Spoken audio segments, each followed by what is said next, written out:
This is the story about a boy from Henryville, Indiana. In 1895, when he was 6 years old, his father passed away. His mother had to start working in a tomato cannery, leaving him to cook and care for his siblings. Life hit him hard at a very young age, and because of the difficult situation he faced, he had to work as a farmhand at the age of 10. When he was in 6th grade, he dropped out of high school and left his home. He started working as a painter of horse carriages. When he was 16, he faked his age to enlist in the US Army. After being honorably discharged a year later, he started working as a railway laborer and studied law at the nearby university, until he ruined his legal career by getting into a fight. He was forced to move back in with his mom and get a job selling life insurances. After some time, he got fired for not following orders. Some years later, he established a ferryboat company, and it was an instant success. Later on, he tried cashing in on his ferryboat business to create a chemical lamp manufacturing company, only to find out that another company was already selling electric lamps, much better than his company's lamps. All this hardship in life, but this guy wouldn't give up. He moved to work as a salesman for a tire company.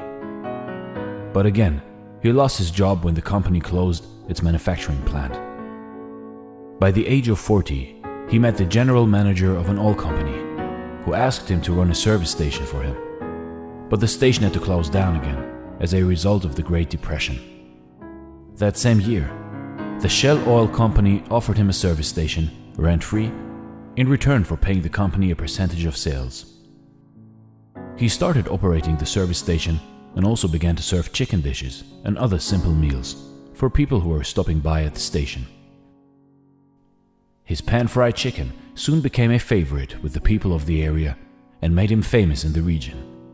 A few years later, he took out the station and started a proper restaurant. After fairly succeeding at this venture, he started to advertise his food, and to his shock, an argument erupted out of the blue with a local competitor and resulted in a fatal shootout with one of his employees dying. 4 years later, he bought a motel next to his chicken restaurant, hoping for better business. But it caught fire and burned down to the ground together with his restaurant. Yet this ambitious man rebuilt and ran a new motel with a 140-seat restaurant, until World War II forced him to close it down again. When war had ended, he tried selling his recipes to other restaurants.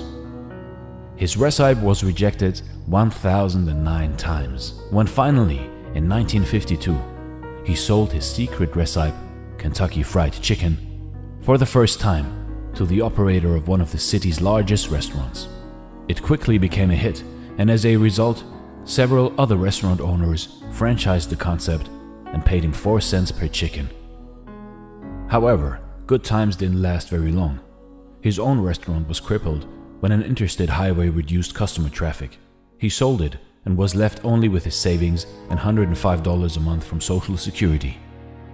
So finally, he pursued his dream to franchise his chicken concept nationwide and traveled the US looking for suitable restaurants.